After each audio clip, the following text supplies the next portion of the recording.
Hello guys, അസ്സലാമു അലൈക്കും. ഉമ്മീസ് വ്ളോഗിലേക്ക് എല്ലാവർക്കും സ്വാഗതം. ഇന്നത്തെ വീഡിയോ പൊളപ്പത്തിരിൻ്റെ റെസിപ്പിയാണ് കേട്ടോ. അപ്പോൾ നമ്മൾ വീഡിയോയിലേക്ക് പോയാലോ. ആദ്യം ചട്ടി വെച്ചിട്ട് എണ്ണ പറന്ന് ഇഞ്ചി വെളുത്തുള്ളി ഇട്ട് നല്ല ഇളക്കി കൊടുക്കുക. പിന്നെ വലിയ ഉള്ളി ഇട്ട് കൊടുക്കുക. അത് വാടി വരാൻ കുറച്ച് ഉപ്പിട്ട് കൊടുക്കുക. ഉള്ളി വാടിയ ശേഷം ബിരിയാണി ഓല ഇട്ട് കൊടുക്കുക. ഉണ്ടെങ്കിൽ ഇട്ടാൽ മതി, അല്ലെങ്കിൽ ഇടണ്ട.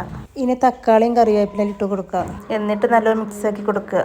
ഇനി അടച്ച് വേവിക്കാം, വെന്ത് വരട്ടെ കേട്ടോ. ഇനി ചിക്കൻ പൊരിക്കാനുള്ള മസാല കൂട്ടാം. ചിക്കൻ മസാല, മുളക് പൊടി, മഞ്ഞൾപ്പൊടി, ഉപ്പ്. ഇനി നല്ലോണം മിക്സാക്കി കൊടുക്കാം. ഇനി അത് കുറച്ച് റെസ്റ്റ് ചെയ്യാം. ഇനി വാടി വന്ന ഉള്ളിയിലേക്ക് ചിക്കൻ മസാലയും കുരുമുളക് പൊടിയും മഞ്ഞൾപ്പൊടി ഇട്ട് നല്ലോണം വാട്ടിയെടുക്കാം. ഇനി നമുക്ക് ചിക്കൻ പൊരിച്ചെടുക്കാം. ഇനി പൊരിച്ചെടുത്ത ചിക്കൻ ചെറുതാക്കി അരിഞ്ഞ് മസാലയ്ക്ക് ഇട്ട് കൊടുക്കാം. ഇനി നല്ലോണം മിക്സാക്കി കൊടുക്കുക.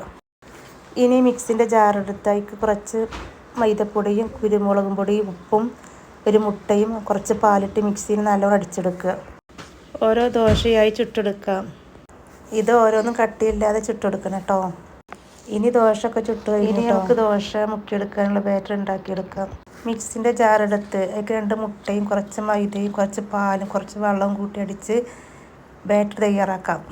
ഫസ്റ്റ് ഒരു അപ്പച്ചട്ടി വെച്ച് അതിൻ്റെ മേലെ ഒരു ചട്ടി വെച്ച് ദോശ ആ ബാറ്ററിൽ മുക്കി വെച്ച് ചട്ടിയിലേക്ക് വെച്ച് കൊടുക്കാം. എന്നിട്ട് നേരത്തെ ഉണ്ടാക്കിയ മസാല കുറച്ചായി ഇട്ട് കൊടുക്കുക.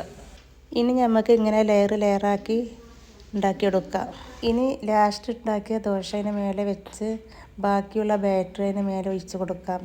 എന്നിട്ട് 2 തക്കാളിയും മല്ലിച്ചപ്പിട്ട് ഒരു ഭാഗം വെന്ത ശേഷം ഇനി ഒരു പാത്രം ഇട്ട് തിരിച്ചിട്ട് കൊടുക്കാം. എന്നിട്ട് ആ ഭാഗം കൂടി വേവിച്ചെടുക്കാം. അങ്ങനെ പൊളപ്പത്തിരി റെഡി ആയിട്ടോ. നിങ്ങളെല്ലാവരും ഒന്ന് ട്രൈ ചെയ്തിട്ട് നോക്കണം. നമ്മൾ ചട്ടിപ്പത്തിരിൻ്റെ ഒക്കെ മാതിരി തന്നെയാണ്, നല്ല ടേസ്റ്റാണ്. വീഡിയോ ഇഷ്ടപ്പെട്ടാൽ ലൈക്ക് ചെയ്യുക, ഷെയർ ചെയ്യുക, സബ്സ്ക്രൈബ് ചെയ്യുക. ഇനി അടുത്ത വീഡിയോയിൽ കാണാം ഇൻഷാ അല്ലാഹ്. അസ്സലാമു അലൈക്കും.